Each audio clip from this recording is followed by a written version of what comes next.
नमस्कार। HNN 24/7 में आपका स्वागत है और मैं आपके साथ प्रिया बिस्ट। बुलेटिन की शुरुआत करते हैं। महाराष्ट्र के पूर्व मुख्यमंत्री पृथ्वीराज चौहान ने ऑपरेशन सिंदूर की सफलता पर एक बड़ा बयान दिया है, जिसे लेकर राजनीति शुरू हो गई है। प्रेस कॉन्फ्रेंस में मीडिया के सवालों पर उन्होंने कहा कि ऑपरेशन सिंदूर के पहले ही दिन भारत को हार का सामना करना पड़ा। हमारे जेट विमानों को मार गिराया गया। अब इसे लेकर बीजेपी और कांग्रेस के नेताओं ने तीखी प्रतिक्रिया देनी शुरू कर दी है। दोनों आमने सामने हैं। महाराष्ट्र के पूर्व मुख्यमंत्री का विवादित बयान सामने आया है, जहां पूर्व मुख्यमंत्री पृथ्वीराज चौहान ने फिर से विवादित बयान दिया है। ऑपरेशन सिंदूर को उन्होंने बयान दिया है और ऑपरेशन सिंदूर को लेकर बोला कि पहले ही दिन भारतीय वायुसेना को हार का सामना करना पड़ा था। पूर्व मुख्यमंत्री का ये बयान सामने आया है, जिसके बाद राजनीति गर्मा गई है। बीजेपी ने भी करारा पलटवार किया है। पाकिस्तान ने भारतीय विमानों को गिरा दिया था, ऐसा पूर्व मुख्यमंत्री पृथ्वीराज चौहान का बयान सामने आया है। ये विवादित बयान जैसे ही सामने आया, राजनीति में भूचाल आ गया है। दोनों पार्टियां आमने सामने हो गई है। कांग्रेस और बीजेपी की तरफ से लगातार प्रतिक्रियाएं देखने को मिल रही है। पूर्व मुख्यमंत्री पृथ्वीराज चौहान ने ऑपरेशन सिंदूर को लेकर बयान दिया, जिसके बाद विवाद खड़ा हो गया है। इस बयान को लेकर चर्चा चल रही है।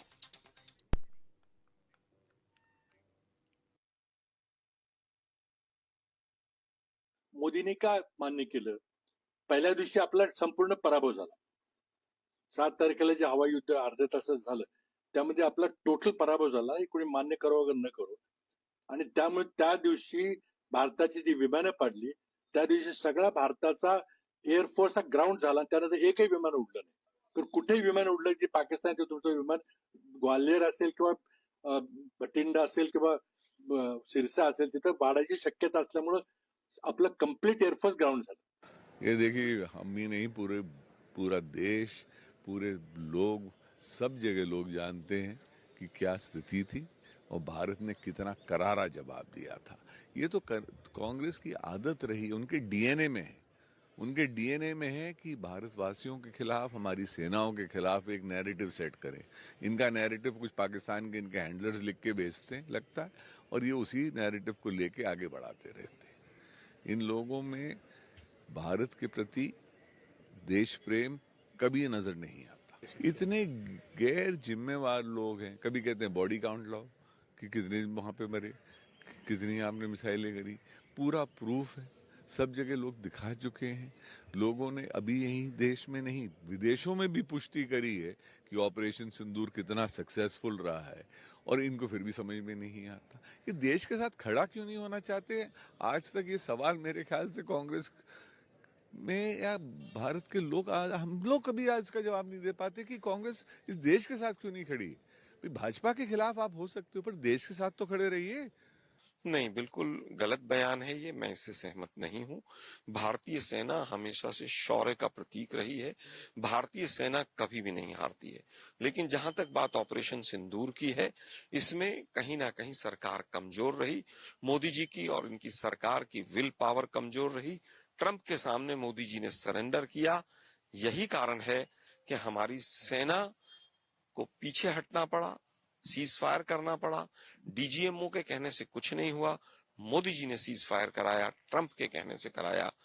आज हालत यह है कि ट्रंप 50 बार कह चुका है कि मैंने व्यापार के लिए सीज फायर कराया। मोदी जी के मुंह पर टेप क्यों लगी हुई है, इसका उत्तर मिलना चाहिए। जो मेजर जनरल वीपी सिंह ने कहा, चौहान ने कहा, राफेल के ऊपर कोई पिक्चर क्लियर नहीं है। राजनाथ जी आज की तारीख में डिफेंस मिनिस्टर के लायक नहीं बचे। कौन क्या कह रहा है, ये उससे मुझे कुछ लेना देना नहीं। सेना के शौर्य पर किसी को गाली देने का अधिकार नहीं है। जो लोग सेना के शौर्य को अपमानित करते हैं, वो कभी देश हित की बात सोच ही नहीं सकते। मैं सीधा कह रहा हूँ, कांग्रेस पार्टी हो चाहे कोई हो, चाहे वो नकली हो चाहे ओरिजिनल हो, लेकिन विपक्ष और कांग्रेस की एक आदत सी बन गई है कि देश को अपमानित करना, सेना के शौर्य को अपमानित करना, ये देश कभी बर्दाश्त नहीं करेगा। पृथ्वीराज चव्हाण के बयान पर हिंदी पर मेरी प्रतिक्रिया। आज जो पृथ्वीराज चव्हाण का स्टेटमेंट सामने आया है वो दिखाता है कि सेना का अपमान यह है कांग्रेस की इकलौती पहचान।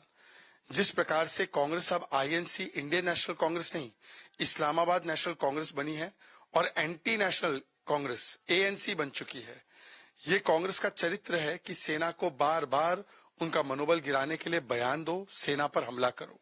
सड़क का गुंडा कहना आर्मी के प्रमुख को, किस प्रकार से surgical strike Balakot air strike पर सवाल खड़े करना, ऑपरेशन सिंदूर को छुटपुट फेलियर और सरेंडर बोलना।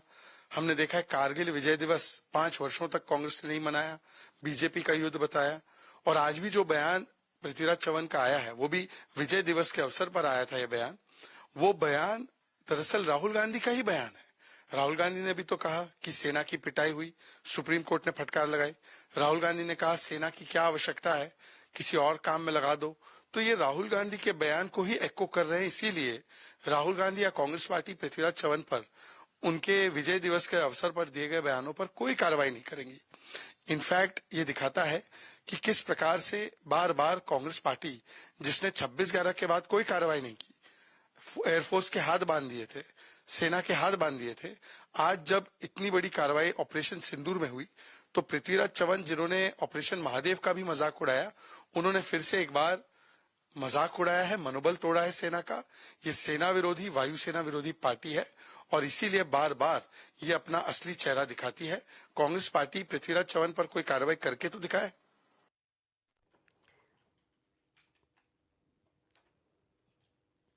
तो महाराष्ट्र के पूर्व मुख्यमंत्री की तरफ से विवादित बयान आया है, जिसके बाद लगातार बयानबाजी देखने को मिल रही है, प्रतिक्रियाएं सामने आ रही हैं। इसी खबर पर ज्यादा जानकारी के साथ हमारे वरिष्ठ सहयोगी सचिन हमारे साथ न्यूज रूम से लाइव जुड़ चुके हैं। सचिन, जिस तरीके से ये पूरा मामला देखने को मिला है, बयान आया, उसके बाद अब प्रतिक्रियाओं का दौर शुरू हो गया है, क्या कुछ पूर्व मुख्यमंत्री के बयान के मायने देखने को मिल सकते हैं इस समय में? देखिए प्रिया, जो पृथ्वीराज चौहान हैं कांग्रेस के बड़े नेता हैं और महाराष्ट्र में कांग्रेस के बड़े नेताओं में उनकी गिनती होती है और ये कहा जा सकता है कि बहुत साइलेंट नेता हैं और उनका कभी विवादों से ऐसा कोई खास नाता नहीं रहा है। लेकिन एक प्रेस कॉन्फ्रेंस जब होती है और मराठी भाषा में जिस तरीके से उन्होंने वायुसेना द्वारा जो पुलवामा में 22 अप्रैल को जो आतंकी हमला हुआ था और धर्म पूछ करके जो भारतीय नागरिकों को निशाना बनाया, उसी के एवज में देश ये मांग कर रहा था कि पाकिस्तान ने जिस तरीके की आतंकी गतिविधि को अंजाम दिया है उसको उसी की भाषा में जवाब देना चाहिए। और भारत के जो मूल भावना थी देश के नागरिकों की, तो उसी को ध्यान में रखते हुए भारतीय सेना ने 7 अप्रैल के बाद 7 मई को जो है जिस तरीके से जवाब दिया और ये सैन्य कार्रवाई जो है लगभग 10 तारीख तक चली, यानी कि 3 से 4 दिनों तक। और उसके बाद से लगातार कांग्रेस के जो नेता हैं वो प्रूफ मांग रहे हैं कि बताएं भारत सरकार और खासकर जो मिलिट्री ऑपरेशंस हुए हैं उसमें कितने पाकिस्तान को क्या नुकसान पहुंचा है। तो मैं कह सकता हूं प्रिया कि उस वक्त जो मिलिट्री ऑफिसर्स थे उन्होंने समय समय पर प्रेस कॉन्फ्रेंसेस कर के देश को ये बताने का काम किया कि जो इंडियन फोर्सेस हैं वो किस तरीके से पाकिस्तान में घुसकर उन्होंने कितने आतंकी जो कैंप्स हैं, लगभग 10 आतंकी कैंप्स जो हैं उनको निशाना बनाया, उनको नेस्तनाबूद कर दिया, जिसमें मसूद अजहर जैसे जो आतंकी थे और उन जैश मोहम्मद, लश्कर-ए-तैयबा, तो उनमें 100 से ज़्यादा आतंकियों को मार गिराया गया। तो पूरा देश और पूरी दुनिया ये जानती है कि भारतीय सेना ने किस तरीके से पाकिस्तान के आतंकी ठिकानों को नेस्तनाबूद करने का काम किया।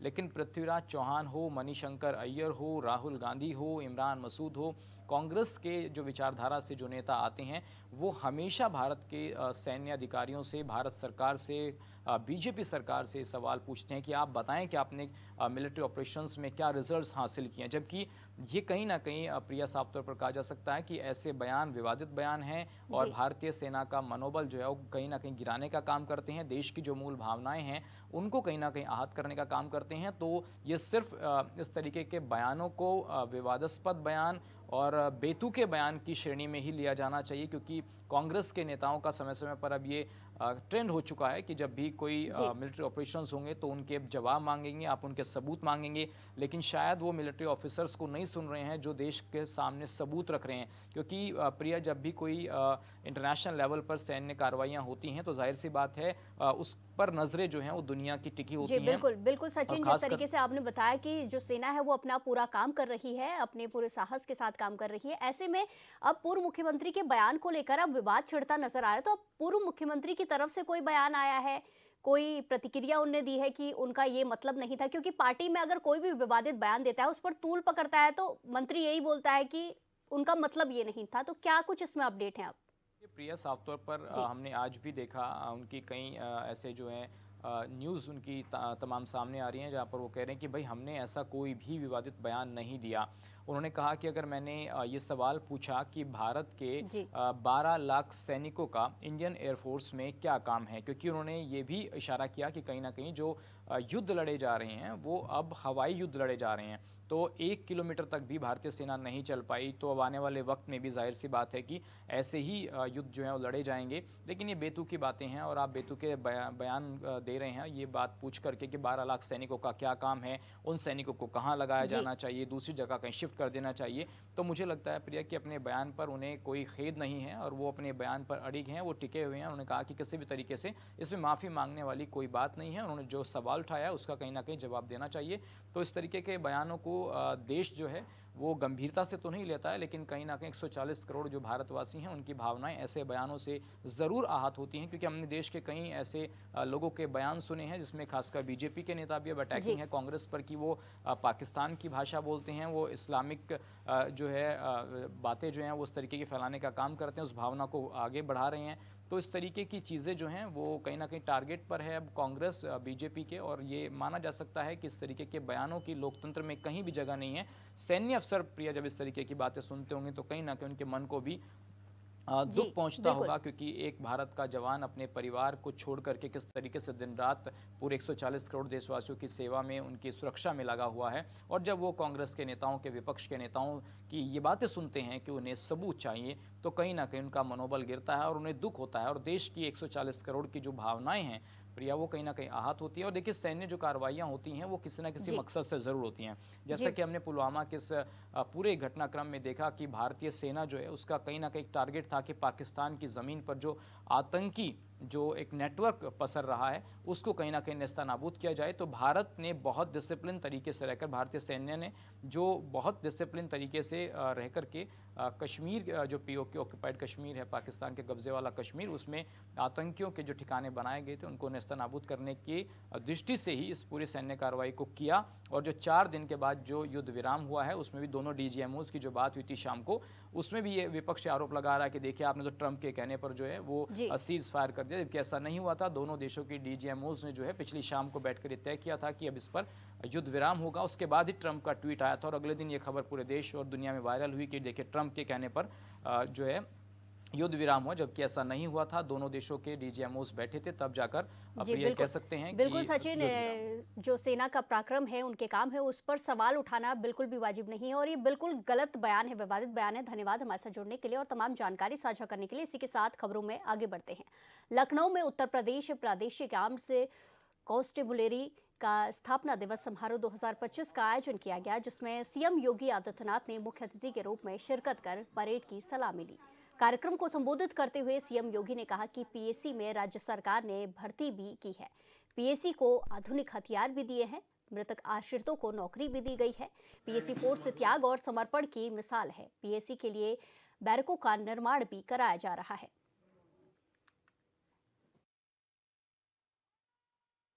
कि आप भी अपना स्वर मिलाएं और पूरे हमारे पास अत्याधुनिक एफएसएल लैब्स 12 की संख्या में बनकर के तैयार हैं, 6 नए प्रचलित हैं। प्रत्येक जनपद में भी इन कार्यक्रमों को आगे बढ़ाया गया है।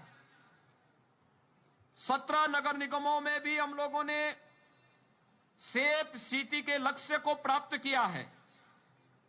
यूपीएसएसएफ की 6 वाहिनियां वर्तमान में प्रदेश भर में महत्वपूर्ण इमारतों और स्थलों की सुरक्षा में अपना योगदान प्रदान कर रही हैं।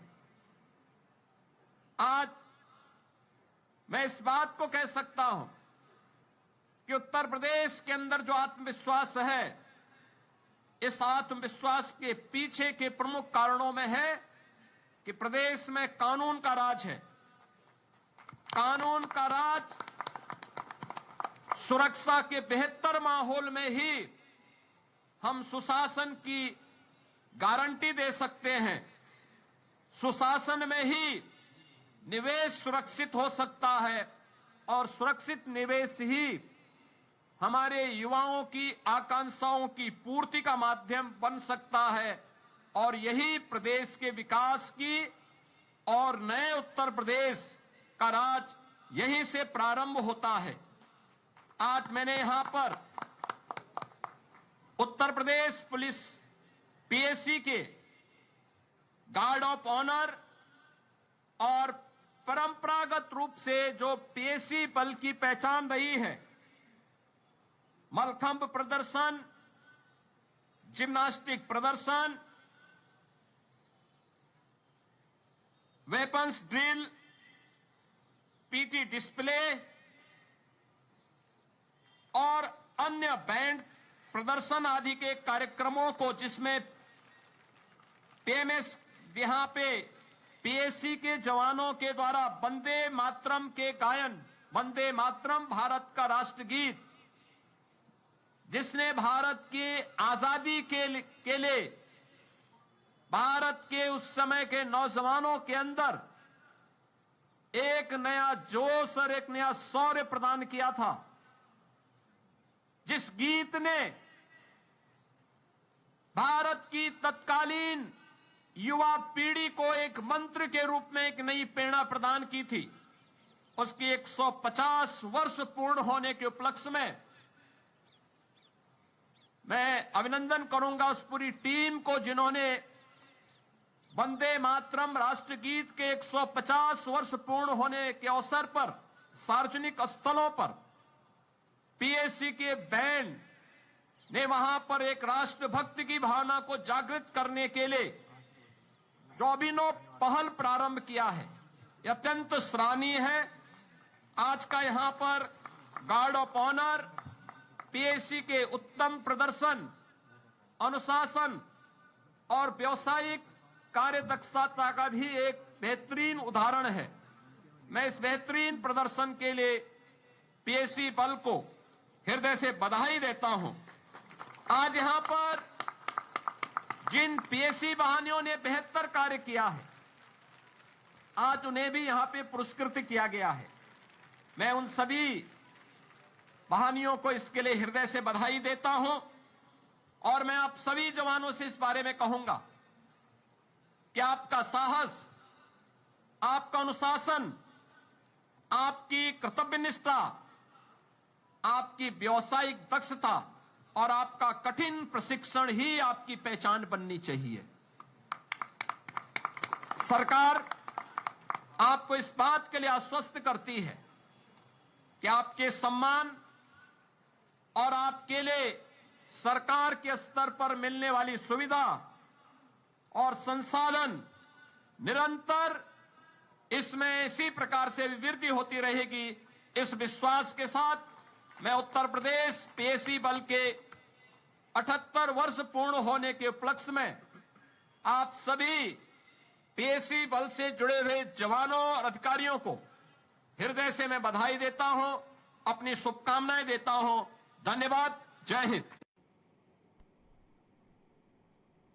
खबरों में आगे बढ़ते हैं। मंदसौर के संजीत नाका क्षेत्र में तेंदुए की दस्तक से लोगों में दहशत का माहौल है। बताया गया कि रिहायशी इलाके में तेंदुआ घुस गया, जहां लोगों ने उसे घर के अंदर कैद कर लिया। ग्रामीणों की सूचना पर वन विभाग की टीम मौके पर पहुंच गई। वहीं गांधी सागर अभ्यारण्य से एक्सपर्ट टीम भी मंदसौर के लिए रवाना हो गई।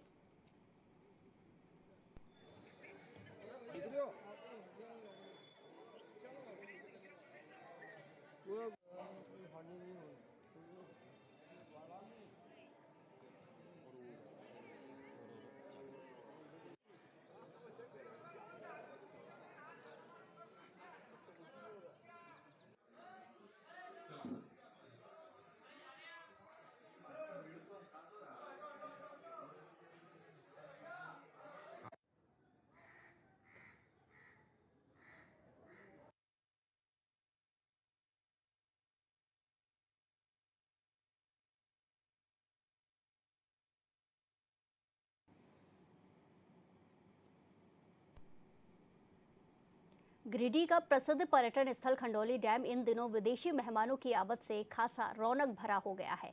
सर्दियों की शुरुआत के साथ ही साइबेरियन डाक समेत कई प्रवासी पक्षियों ने यहां दस्तक देना शुरू कर दिया है। हर साल की तरह इस बार भी करीब 4000 किलोमीटर की कठिन यात्रा तय कर ये पक्षी खंडोली के साफ सुथरे जलाशय में आसरा लेते दिखाई दे रहे हैं। वहीं ठंड के दिनों में खंडोली डैम सिर्फ एक पर्यटन स्थल नहीं बल्कि प्रवासियों का सुरक्षित आश्रय बन जाता है।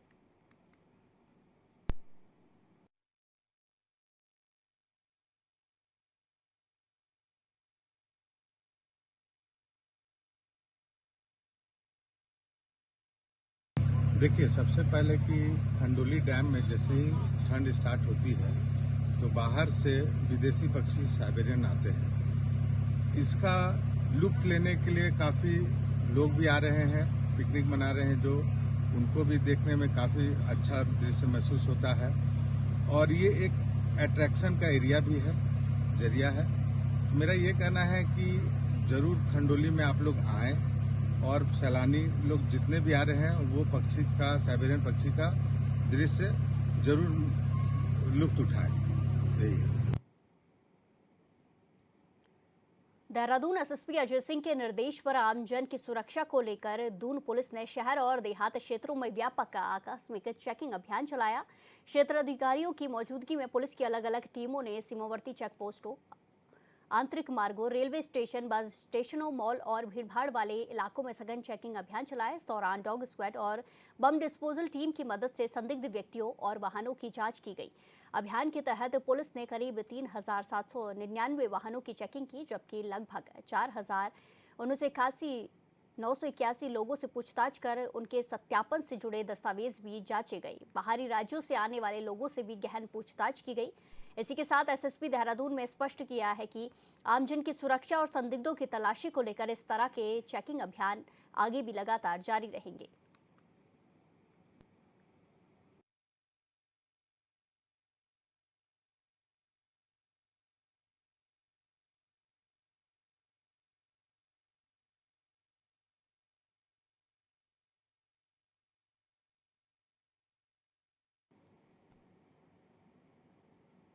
खबर हरिद्वार से है, जहां हर की पौड़ी पर ठंड और कोहरे का डबल असर देखने को मिल रहा है। ऐसे में गंगा घाट धुंध की चादर से लिपटा हुआ नजर आ रहा है। कोहरे और सर्द हवाओं की वजह से श्रद्धालु और तीर्थ यात्रियों को परेशानियों का सामना करना पड़ा, जिस वजह से प्रशासन ने गंगा स्नान के लिए घाटों पर अतिरिक्त सतर्कता निगरानी बढ़ा दी है। मौसम विभाग ने आने वाले दिनों में ठंड और कोहरे के और तेज होने के संकेत दिए हैं।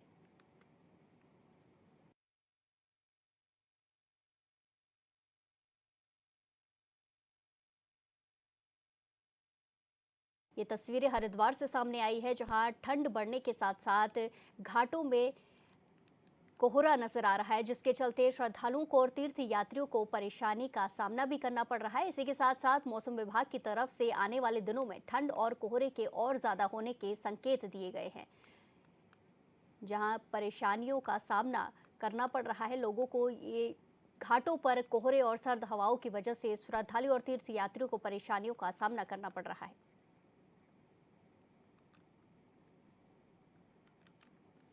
इस बुलेटिन में फिलहाल के लिए इतना ही। बाकी तमाम खबरों के लिए देखते रहिए HNN 24x